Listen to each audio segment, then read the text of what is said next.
Election commission ने अब तक के नताइज पर मबनी पार्टी पोजीशन जारी की है, जिसके मुताबिक कराची की 205 यूसीज के नताइज में पीपल्स पार्टी 86 सीट्स लेकर आगे है, जबकि जमात इस्लामी 68 सीटों के साथ दूसरे नंबर पर है। इलेक्शन कमीशन के आदाद शुमार के मुताबिक तहरीक इंसाफ 37 सीटों के साथ तीसरे नंबर पर है। मुस्लिम लीग नून ने 7 नशिस्तें हासिल की, जबकि मुहाजिर कौमी मूवमेंट पाकिस्तान और तहरीक लबैक ने एक एक नशिस्त जीती।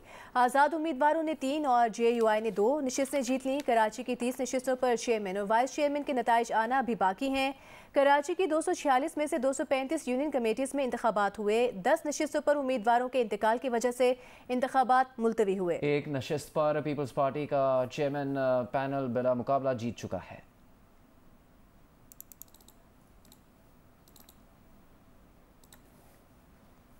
हैदराबाद डिवीजन में अब तक के गैर हतमी गैर सरकारी नताइज के मुताबिक पीपल्स पार्टी मजमूई तौर पर 615 नशिस्तें जीत चुकी है।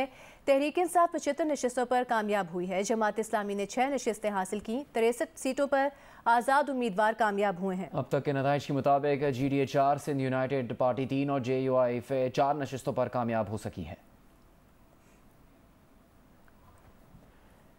कराची में बल्दियाती इंतखाबात के नताइज ताखीर का शिकार हैं। तर्जुमान इलेक्शन कमीशन कुरतुलैन इस वक्त अपना मौक़िफ़ देने के लिए हमारे साथ मौजूद हैं। कुरतुलैन साहिबा, आखिर कर क्या रहा है इलेक्शन कमीशन का अमला कि इतनी कम शरह के बावजूद वोटों की गिनती में ताखीर हो रही है? इलेक्शन कमीशन का अमला इलेक्शन का रिजल्ट मुरतब कर रहा है। देखिए, ये जो इल्ज़ामात हैं ये बेबुनियाद हैं और लाइल्मी पर मबनी है। अब इल्ज़ाम लगाने वालों की अगर याददाश्त साथ दे तो उनको याद हो कि 2015 के बल्दियाती इंतखाबात में गैर सरकारी गैर हतमी रिजल्ट 3 दिन में मुरतब हुआ था। इंतखाबात के नताइज में ताख़ीर नहीं हो रही, रिजल्ट अपने वक्त पर आ रहा है। दूसरे ये कि ये जो मुआवजा करना है इसका जनरल इलेक्शन से, ये बिल्कुल कम फहमी है। वो इसलिए कि जनरल इलेक्शन में हर रिटर्निंग अफसर के पास एक ही कैटेगरी का फॉर्म होता है, उसी पे सारे उम्मीदवारों के नाम होते हैं।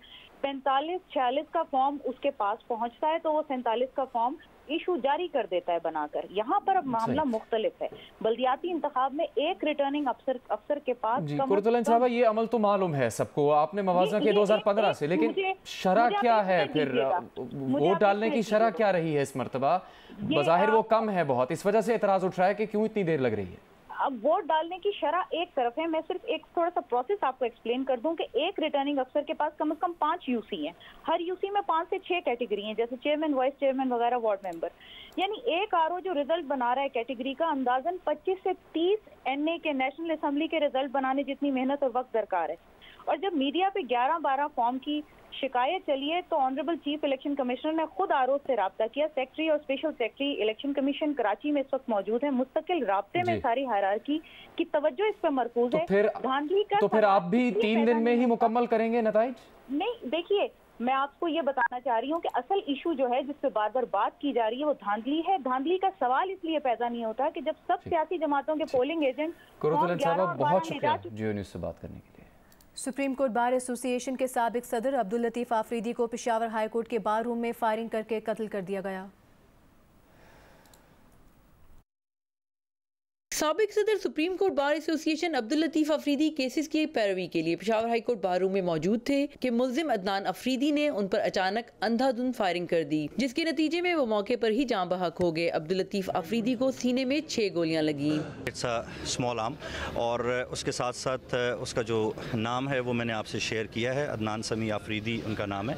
और जो दस्तावेज़ात उनकी जेब से बरामद हुई हैं उसमें एक शनाख्ती कार्ड है और एक लॉ कॉलेज का कार्ड भी उनकी जेब से बरामद हुआ है। सिक्योरिटी के इंतजामात गैर तसल्ली बख्श होने पर वकला में भी गम गुस्सा पाया जाता है। अब्दुल लतीफ अफरीदी के बेटे ने वालिद के कत्ल को खानदानी दुश्मनी का नतीजा करार दिया है। उनके साथ हमारी खानदानी दुश्मनी चली आ रही है, तो बस बाकी हमने FIR कर दिया है।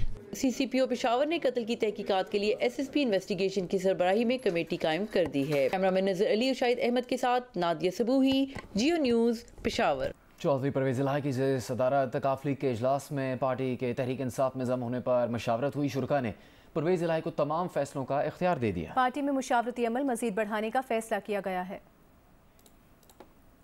तर्जुमान पाक फ़ज़ाइया के मुताबिक एयरफोर्स के 2 अफसरान air vice marshal Abdul Moid Khan और air vice marshal Ghulam Abbas Ghuman को एयर मार्शल के ओहदे पर तरक्की दे दी गई। एयर मार्शल अब्दुल मोइद खान को सितारे इम्तियाज़ मिलिट्री, जबकि एयर मार्शल गुलाम अब्बास घुमन को सितारे इम्तियाज़ मिलिट्री और तमग़ा बिसालत से नवाजा जा चुका है।